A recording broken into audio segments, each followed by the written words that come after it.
Did you and Mr. Hove enjoy your walk into town this afternoon? Have you noticed how the light drops and then returns? I can't say that I have.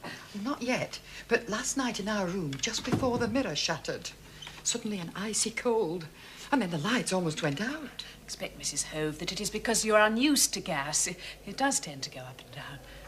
Among the first we were in Manchester to be electrified. Manchester, Edmund. Our little house. Oh, our little nest. Always a wrench. Moving. Something you'll have to face soon, my dear. When we are married. It's quite unusual in the country to have it at all. The gas, I mean. My late aunt spent a great deal of money laying it on. Should have waited for the electric. I'm afraid, Mr. Hove, that had my aunt done so, we might be eating this meal by candlelight. Oh, dear. Oh, no, please. Oh, I'm so sorry. The catch on the window must have given way again. I did ask the gardener to look at it for me, but he's so deaf. Heavens! I mean, well, something must have fallen over. Better let me go first, Monica, just in case. In case of what, Norman?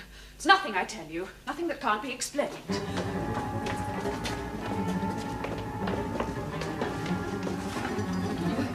Oh, Edmund.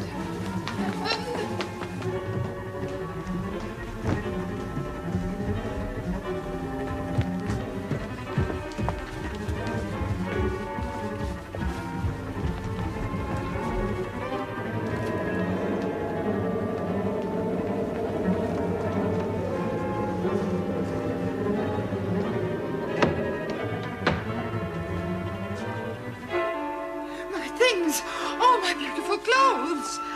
Gone, Bella. They're gone. What? He's right, Mrs. Hove. The wardrobe's empty. Oh, there you are. Look, they're all laid out. Oh. Oh. What the heck? Cut to shreds, Edmund. It's a sign. They mean to murder us. Well, that's it. That's it. I'm leaving. I'm not going to stay in this house another night. It is haunted. But Bella, we paid for the fortnight. You stay. What about our things? Who? Why? Why? I think you may safely assume that someone wishes you to leave the Red House, my dear. Don't touch. It's glass, Tommy. Don't want blood on the Christmas tree now, do we? Oh, I don't know. Might be rather suitable for a detective agency. Blunt's Bloody Bureau. Tommy. Sorry, our thing got carried away. Yes, well, perhaps you'd carry this away. We've a client due any moment and Albert's not back yet to show her in. Oh, how sad. I remember every Christmas at the vicarage I used to help Father hang these. There used to be 12. Well, cheer up. Still got 11 left. 9. Oh, you? No, Albert. He insisted on helping me start. There's a Valentino season at the Rex Picture House, and you know the phase he's going through. Tango dancer. Do you know he's seen blood and sand every night this week? He came in, he picked up an ornament, did a violent turn, letting it fly out of his hand as though it had a life of its own. Oh, hello, sir. Miss Thomas. I got the tea and some sandwiches. Turkey, very nice. I gave you £1, I think. And I'll give you 9pence. Senorita. Is it going to be Mr. Valentino all through Christmas, Albert? If so, I don't think I can stand it. Sorry, miss. It's just that the films are so real. Much more colourful than life. Why? Oh, and here you are at the very centre of one of Britain's most celebrated detective agencies. Really, Albert, how can you be so ungrateful? Oh, it's not that, sir. Well, I realise only too well how important my work is here. When I see Rudolph Valentino grab Nita Nodi and sweep her into that fiery tango, well, they're so reckless. Precisely. Hardly seasonal, though, Albert. Dreaming of sun and sand when it's more likely to be snow and sleet outside. Now is the time of year for spirits to fill the night air. Tales by the chimney breast. Ghosts of time past. And predictions for the future. Hmm? We used to play that at the vicarage when I was a child. You'd write something down you thought might happen, seal it, And not open it again until the following Christmas. I say, what a wait. Oh, only the first year, Tommy. Let's do one now, Mom. You write something down and I'll hide it until next year. I'll do better than that. I'll predict something that's imminent. Cool. I was always rather good at this sort of thing. I predict that our next client will be a clergyman's daughter. How did you know? Mr. Blunt, I've always believed myself to be a reasonably logical, sane person. Yet circumstances are beginning to force me to the conclusion that my home may be haunted. You mean you've seen a ghost, Miss Dean? Well, not seen exactly, heard. Terrible crashing, crockery flying across the room, pictures falling, the lights going up and down. A poltergeist. Excuse me? That's what they're called. Sort of evil spirits that play tricks. Oh. I think, Miss Dean, if we could begin at the beginning. It's such a rambling story. Let's see. My father was rector of Little Hampsley in Suffolk. 3 years ago, he died. My mother and I were left very badly off. I'm so sorry. Come in. I believe a cup of tea was requested, sir. Yes, Albert, will you kindly hand it to Miss Dean? And that will be all. Yes, sir.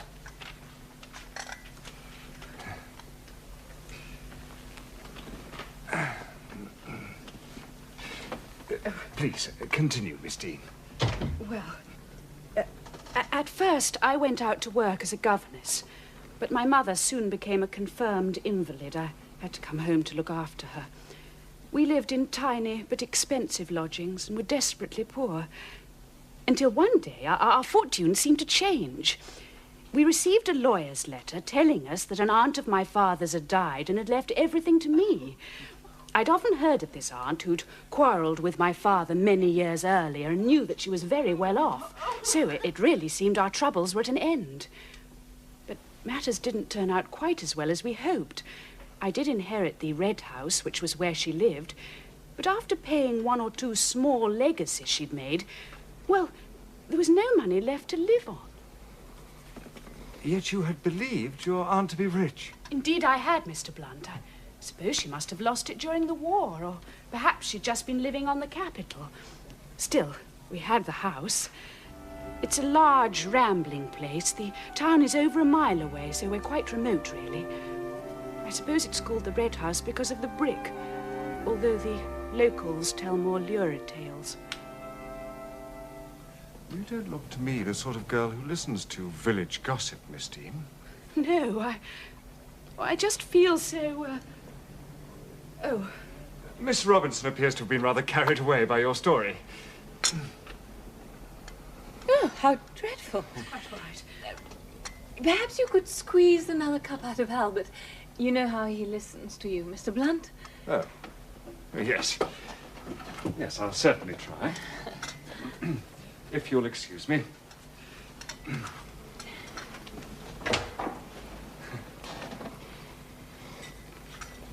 Now, come on, Miss Dean.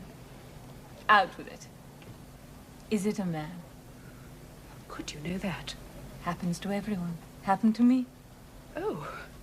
Tell me about this man, Miss Dean. Well, you see, there are 2 of them. Oh, that didn't happen to me.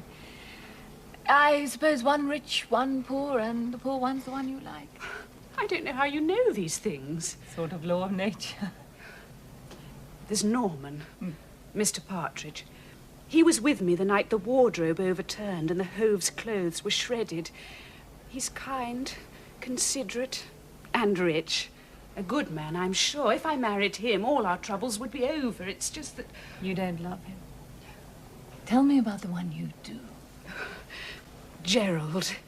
He's a dear. Desperately poor, though a clever engineer. We came up today in his car. He made it himself. I expect if you look out of the window, you'll be able to see him.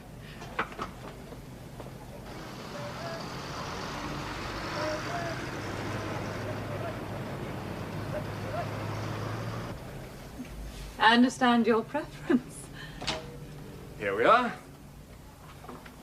Now then, Miss Dean, Tell us what it is exactly that makes you suspect foul play of a more earthly order. It's the offers I've had for the house. To purchase? Yes. Even before we moved, I received by letter a most generous offer. Then, shortly after we moved in, I was still varnishing the hall. We had decided that the only way we could keep on the house was by taking in paying guests. It was Crockett's day off, and I was desperately trying to finish off a loan before the first visitors arrived when...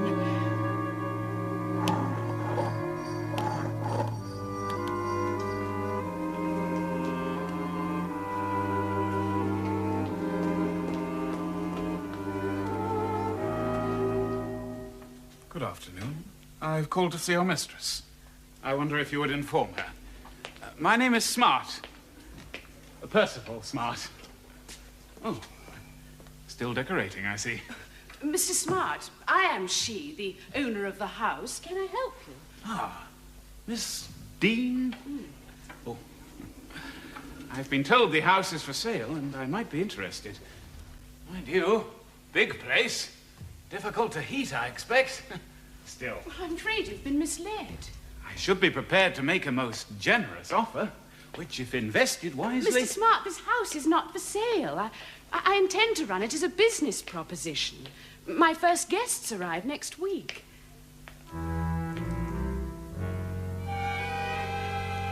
Our first visitors were two couples. The Busbys had seen our advertisement in the Home Finder, and the young couple by the name of Cockwell, quite recently married, I suspected, had heard of us through friends.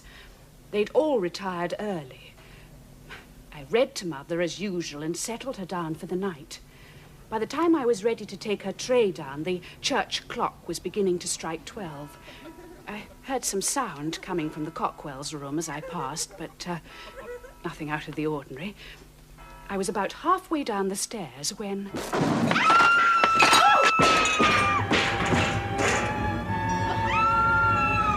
Whatever's happened, Miss Dean? It's all right, Mr. Busby. There's nothing to worry about.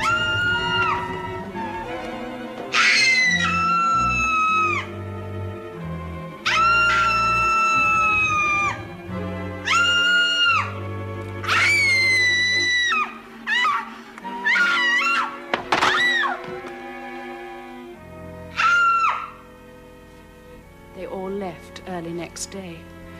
I could hardly charge them. And now there were the repairs to pay for as well.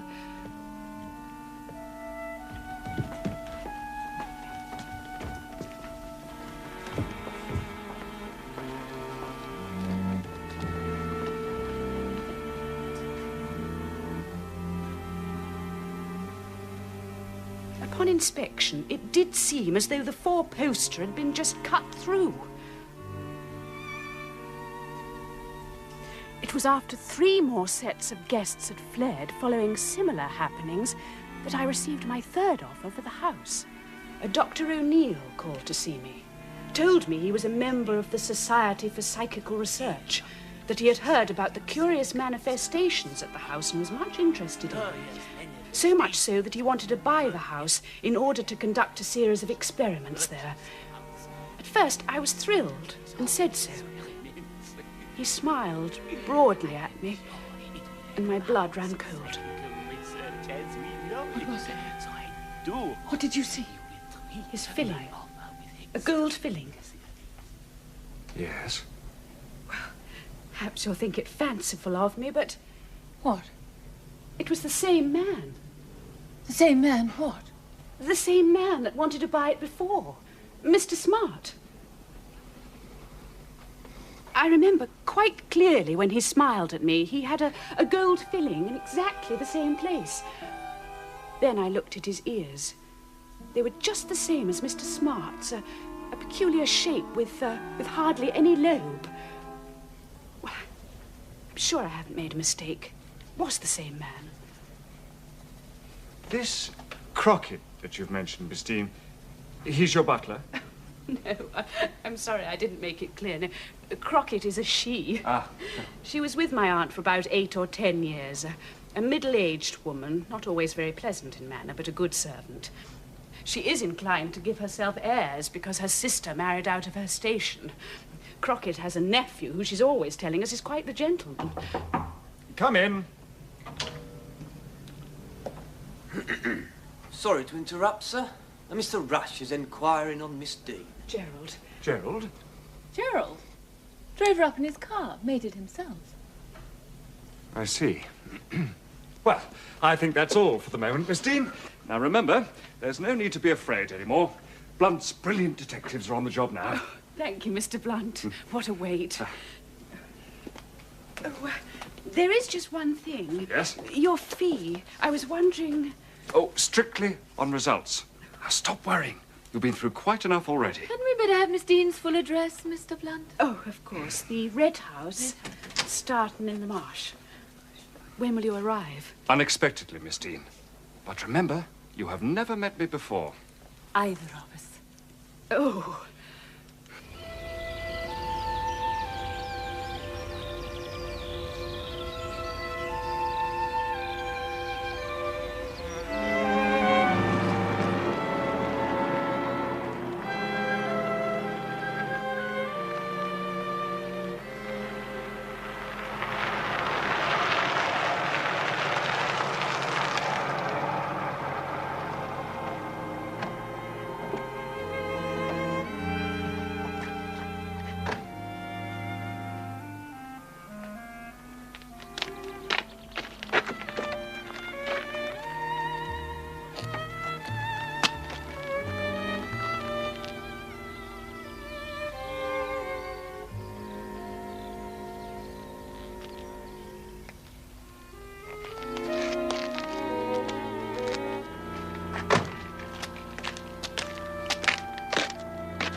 But Miss Dean made no mention to me of a party staying over the Christmas.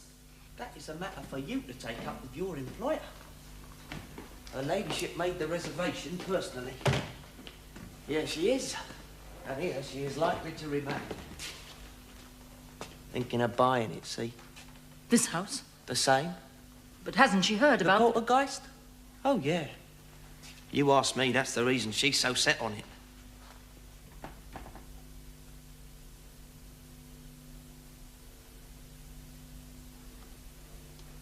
Funny woman.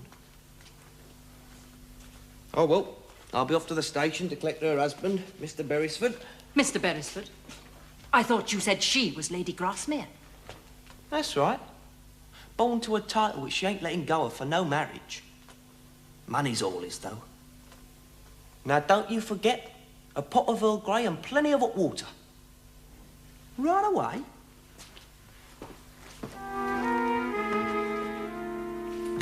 Now tell me again, Tommy, exactly as the bank manager told you.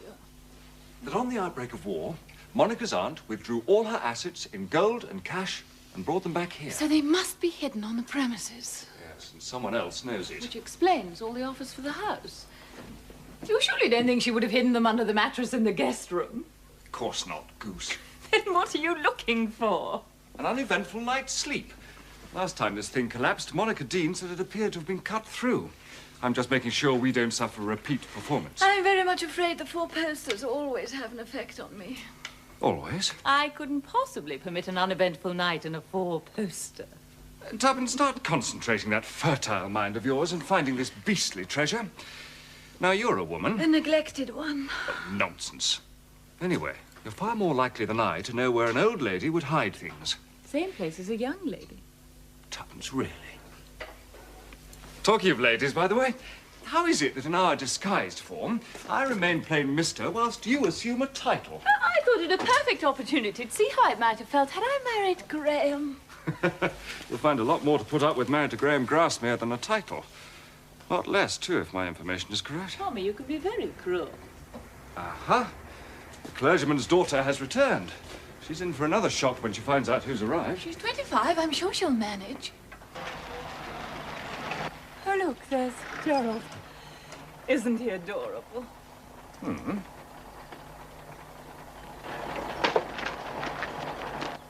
Engaged, you say? Not yet. That's our job. I see.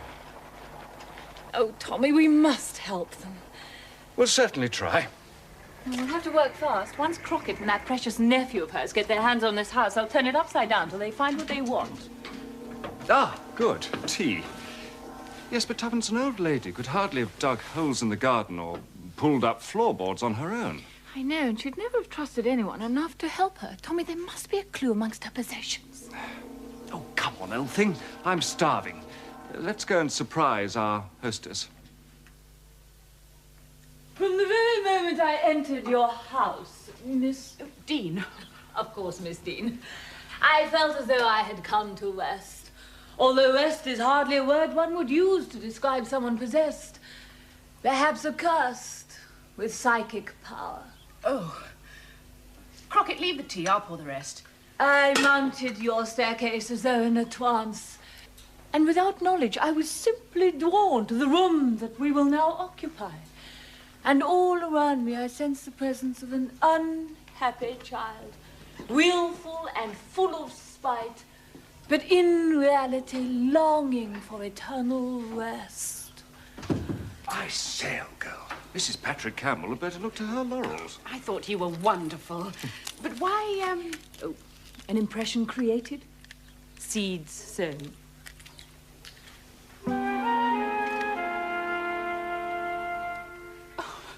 But surely you can't think that...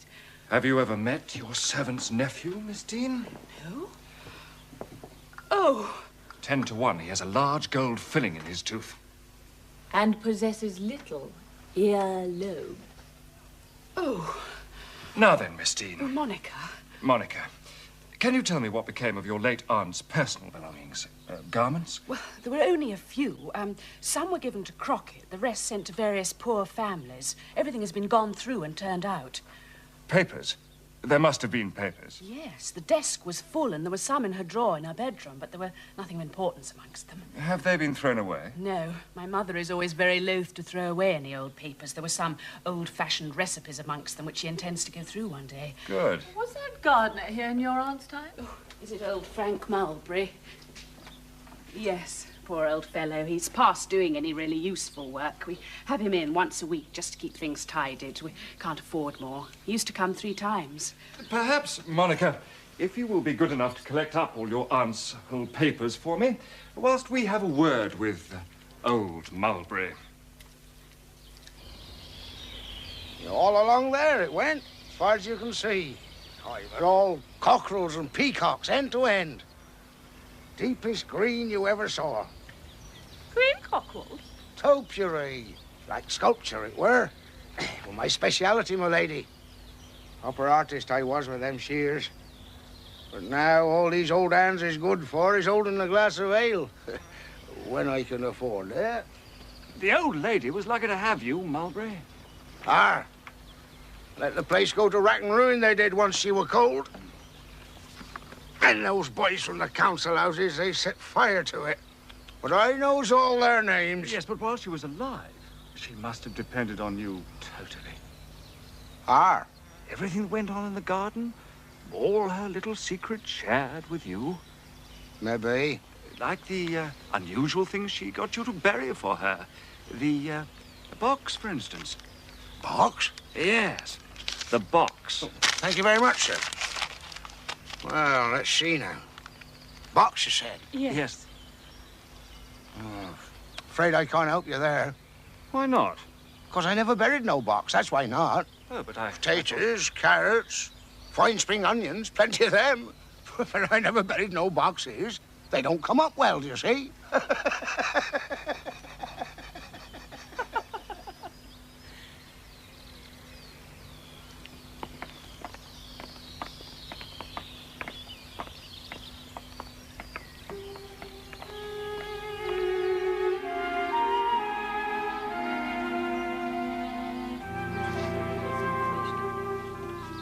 Oh.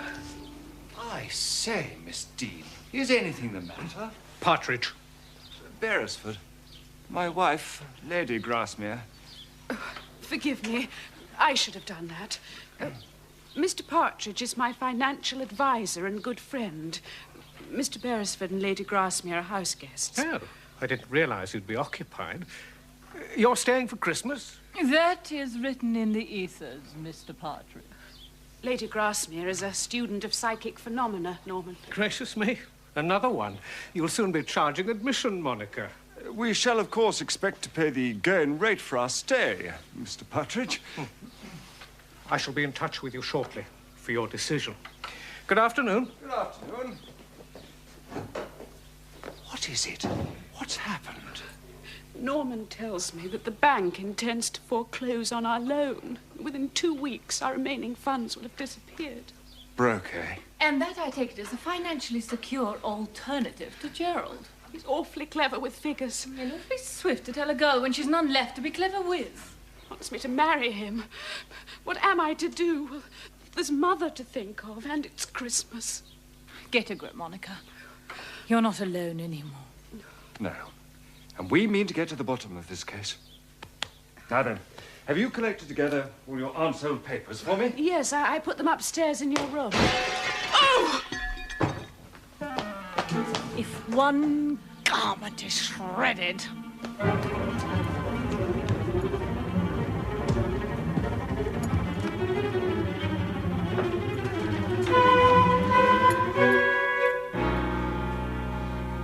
Poltergeist up to its tricks again.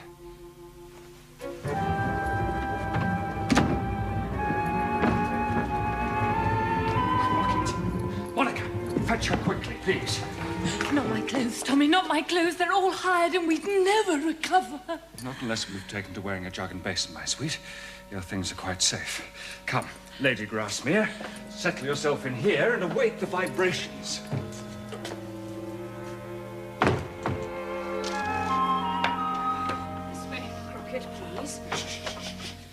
My wife is just returning.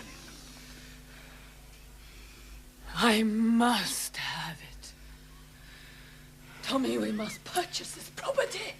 You see, confirmation. It looks as though you have definitely found a purchaser, Miss Dean. So kind of you to bring your housekeeper in. Now then, Croft, as you may have gathered, my wife and I have decided to purchase the Red House. We should be delighted if you would consent to stay on and keep house for us. Thank you, sir. I should like to think it over, if I may. Certainly. Will that be all, ma'am? Thank you, Crockett. I'll clear the tea things. Of course. So perhaps, Miss Dean, if you would be kind enough to inform the other bidder that the property is now sold. Oh, but... Forgive me, but I do know what he is offering. It's a good price. But I propose to offer £100 more. Well... Oh, what is this talk of money? It must not be allowed to stand in the way of spiritual experience. The forces around us compel me to remain at all earthly costs. Stow it, Dean. Oh, really? Coast clear. Mr. Beresford, you've no consideration for an artist's finer feelings. Really, I was beginning to quite enjoy it. Yes, I noticed. I thought you were both first rate. But why did you want Crockett so sudden? Just to make quite sure, Miss Dean. Monica. Did you notice how out of breath she was? Well, that proves that she's your poltergeist. Just had time to escape down the back staircase after smashing the jug and basin in our room. But the lights dimming, the windows flying open and the cold air. Well, Crockett's often been present when these things happen. Yes. Well, I haven't worked out how yet. But the who is fairly obvious.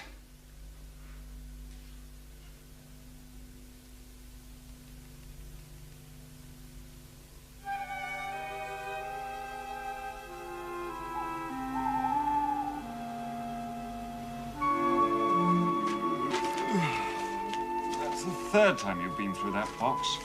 I know. Let's move away from that fire, Tommy, or drop off. Oh, well, I'm taking it slow because I'm testing for invisible ink. Shows up against the heat. Not so far, darling. Anything in particular struck you yet? 2 receipted bills, 3 unimportant letters, 1 recipe for preserving new potatoes, and 1 for lemon cheesecake. Oh. What's the matter? Food. You know, I can't think on an empty stomach. Oh, you missed lunch too, didn't you? Although I must say, when I think back on Albert's magnificent hamper, well, I'm quite grateful not to. Still, look what it's going to prove. Oh, yes, I know. Crockett's guilt. Appalling food and no spooks. A winning combination to confirm it. I'd still rather have had a good dinner. Well, throw yourself into your work. Come on, read me yours. One bill, one poem on spring, 2 newspaper articles, Why Women Buy Pearls, a sound investment, and Man with 4 Wives, extraordinary story. Oh, and a recipe for jugged hare. 4 wives? Oh, and I put this aside because it struck me as peculiar. Although I don't suppose it's got anything to do with what we're looking for. Let's have a look. Oh, it's one of those funny things, you know, what do you call them? Anagrams or charades or something. My first you put on glowing coal, and into it you put my hoe. My second really is the first. My third mislikes the winter blast. Don't think much of the poet's rhyme. Let's see what's so peculiar about it, though. Everyone used to collect that sort of thing about 50 years ago. Save them up for an evening round the fire. No, I wasn't referring to the verse. It's the words below it that struck me as peculiar. Now, look. St. Luke 11, verse 9. It's a text. Yes, I know. But doesn't that strike you as odd? I mean, would an old lady of a religious persuasion write a text just under a charade? Yes, I suppose that is rather odd. I suppose that you, being a clergyman's daughter, haven't got your Bible with you? As a matter of fact, I have. Oh. Didn't expect that, did you? Now, let's see. Luke, chapter 11, verse 9. 7, 8, 9. Tommy! Tommy, look! Seek, and ye shall find. That's it! We've got it! Oh, Tom, isn't that wonderful? Solve the cryptogram and the treasure's ours. Well, Monica. Yes. Well, let's get to work on this cryptogram, or whatever it is you call it. Now, my first you put on glowing coal. Now, what does that mean, I wonder? And into it you put my hoe.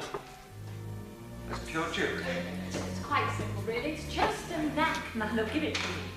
My first you put on glowing coal. Glowing coal, glowing coal. Quite simple, really. Don't crow. It's just that I'm the wrong generation, that's all. I've a good mind to take it up to town tomorrow. Let some old pussy have a go. Probably solve it quick as a wink. Perhaps you'd like to take it to Monica's mother. Or downstairs to that old dragon, Crockett. Bet she'd solve it in double quick time. All right, come on then. Let's have another try. Now, there aren't many things you can put on glowing coal. Water to put it out, wood, or kettle. Has to be one syllable, I suppose. How about wood, then? Couldn't put anything into wood, though. Well, there's no one-syllable word instead of water. Oh. But there must be one-syllable things you can put on a fire in the kettle line. Saucepan? Frying pan? How about pan? Or pot? Think of a word beginning pan or pot that is something you can cook. Pottery. Well, you could bake that on a fire. Wouldn't that be near enough? No, the rest doesn't fit. Pancakes? Pancakes? Oh, no. Oh, bother!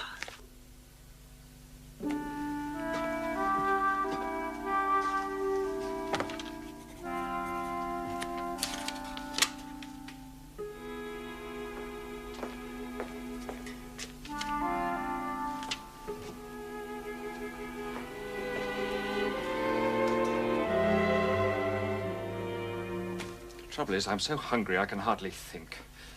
You saying pancakes has rather brought it all back again. What a rotten dinner. Or lack of it. Minuscule strip of mutton and 1 veg. Sweet, faithfully cooked to an old-school recipe. No potatoes, no carrots, not even a Brussels sprout. What's the matter, old bean? That's it. The word I mean, potato. My first you put on glowing coal, pot. And into it you put my hoe. My second really is the first, that's A, pot A, the first letter of the alphabet. My third mislikes the winter blast. Cold toes. Of course. Potatoes. Very clever. The only trouble is we've wasted an awful lot of time over nothing. You see, potatoes don't fit in at all with missing treasure. Wait a sec, though. Keep new potatoes. Put the new potatoes in tins and bury them in the garden. Even in the middle of winter, they will taste as though freshly dug.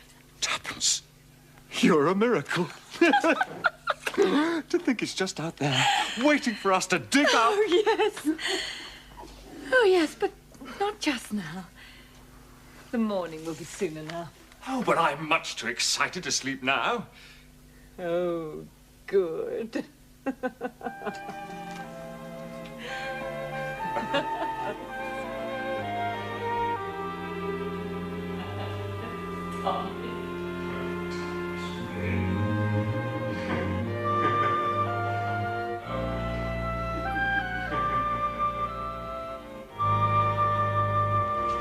I still don't understand why that gardener misled us so yesterday. Oh, he didn't mean to. He just didn't answer you correctly, that's all. What are you talking about? Well, haven't you noticed? People never really answer what you say. They answer what they think you really mean instead. He knew he hadn't buried anything out of the ordinary. Just potatoes. Oh, come on.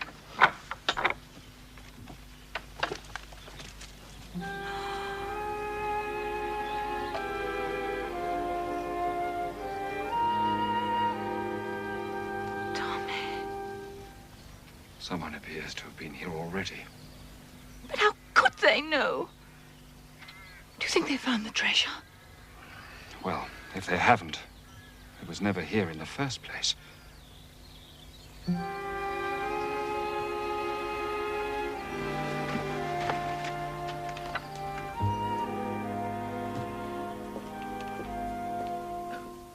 Goodness me, what long faces. Was the bed in the dressing room so uncomfortable, Mr. Blunt? I bet you'll never guess what this is. A note from Dr. O'Neill. He's increasing his offer by £150. Is he, by Jove? Oh, goodness me, Mother's bell. Oh, look at the time, and I haven't taken her tray up yet. She's got a Christmas card. That'll buck her up, poor darling. A ghost of a chance, Tuppence. A ghost. The race is on again. And this time I mean us to win. Hello? Here comes our second piece of good luck today. You know what to ask him. Give him the treatment. Off you go. Oh, and head him off before he sees the kitchen garden and has a seizure.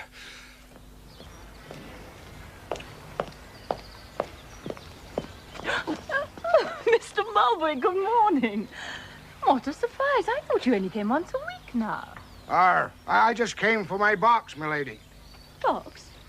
Oh, but I thought you said... No. Not the kind of box you was asking about yesterday. My Christmas box. Oh, of course. Do you mind if I walk with you? No, I don't mind. I'm just off down to see my vegetables.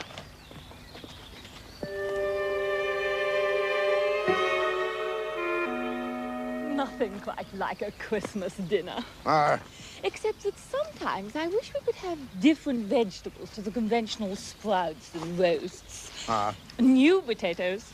Now, wouldn't they be delicious with turkey? Do people around here ever bury them in tins? I've heard that keeps them fresh. Oh, aye, that they do, milady. Oh, Miss Dean, she always had 3 tins buried every summer. And as often as not forgot to have them dug up again. Oh, in the, large bed in the kitchen garden, wasn't it? Oh, no, milady. 'Twas just there, by that wall.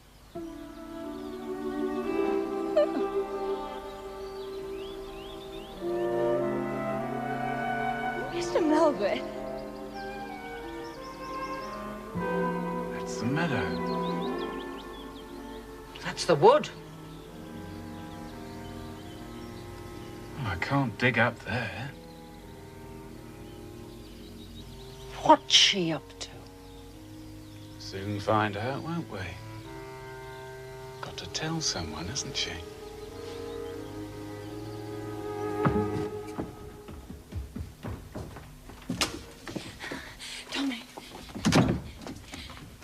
Tommy, I found...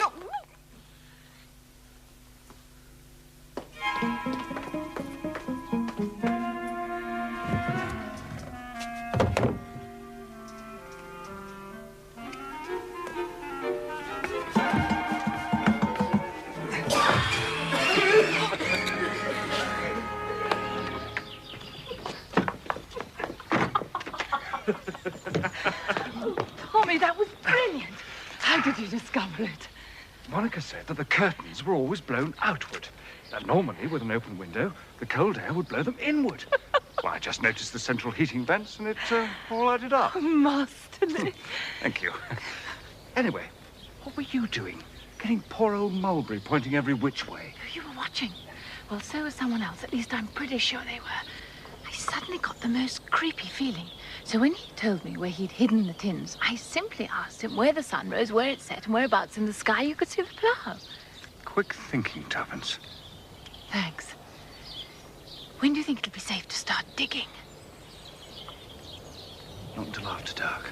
I intend to enlist reinforcements. Monica's Gerald can stand lookout for us, with the help of one other, of course.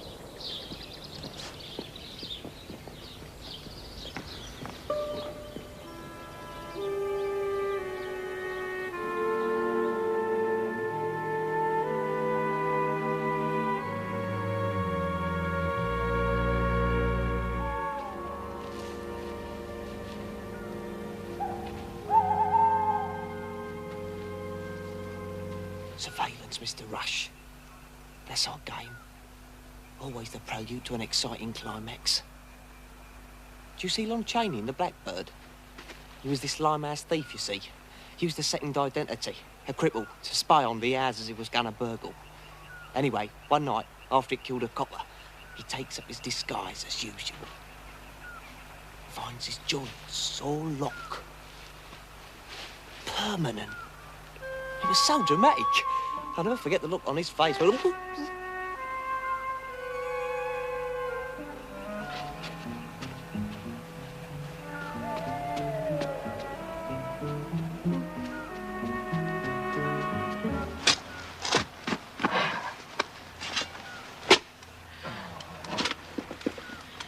I never knew digging could sound so loud. I say to me. What? Out here at night, one could almost start to believe the stories about that house.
Go on digging. You call out, you're a dead man.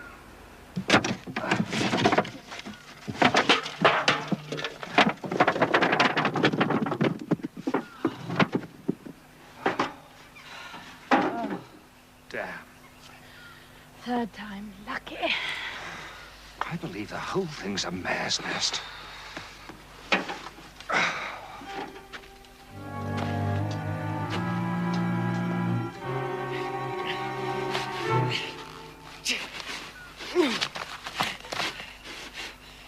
Thank you, Houdini.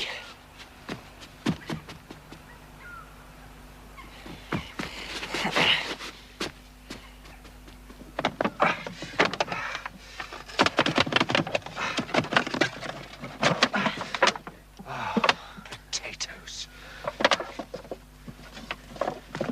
No, wait a minute, Tommy. There are any potatoes on top.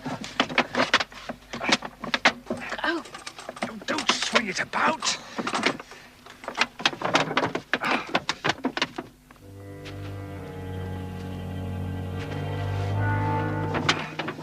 At last. Open the loop, Mrs. Beresford.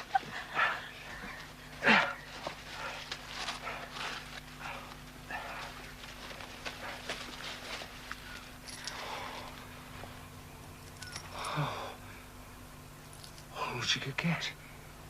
In gold, I suppose. Open the other.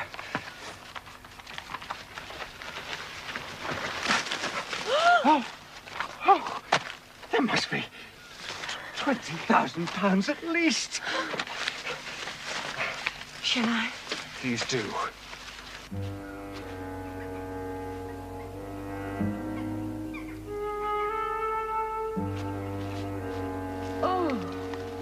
I don't know much about these things. They must be worth another 5,000 at least. Oh, and look at the size of them. Now I know why that old lady kept the cutting about pearls being a good investment. Oh, Tom, isn't it wonderful? Now Monica can marry her darling young man and live happily ever after, just like me. Not for much longer, Lady Grasmere. The sound of a 12-bore going off around here will bring no one running. Now, I'll take the cash, please, and the notes at my feet. You'd better start digging, Mr. Beresford, and make it a hole big enough for two. Why, Lady Grasmere, you're still holding the pearls. Let me relieve you of them, won't you?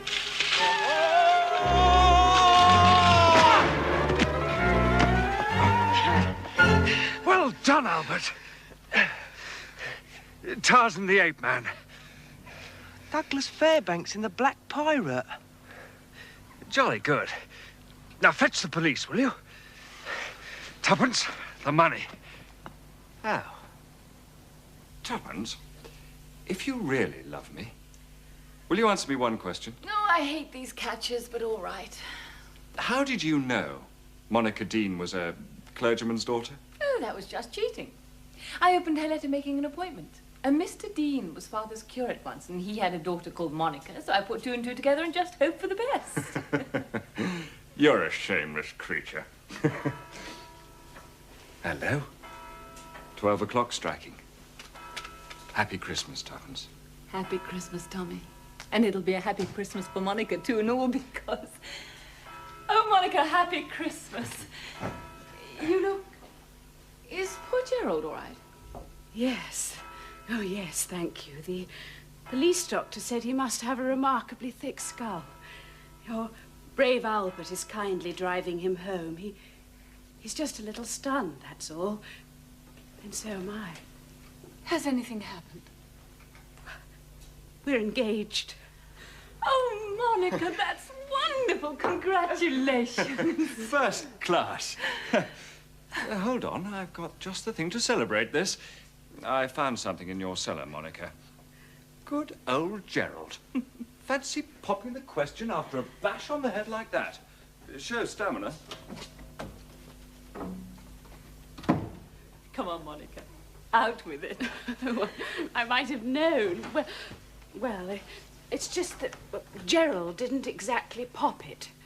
Not exactly. I was so worried that when he learnt the full extent of my new means that... He'd be frightened, or? His pride, you see. He's so very masculine. Yes, I had noticed. So I rather took things into my own hands and... Popped the question yourself. Well, actually, yes. Was that too dreadful of me? No, of course not. Very sensible. Girl sees what she wants, she should have it. Oh, thank you. Here we are. Ice cold, too. Oh, your mother is ringing, Monica, but I don't think Crockett is going to answer for a good many years. Yes, well, I'll just go and settle her down. I shan't tell her my news tonight. It would only overexcite her. You know, I admire that girl. Hardly out from under the strain, yet able to take a decision on marriage. Just like that. Remarkable. Yes. Still, you're two of a kind. Daughters of clergymen. I should recognize your qualities by now. Unpredictable, loyal, practical. Very determined. And damned attractive. Oh!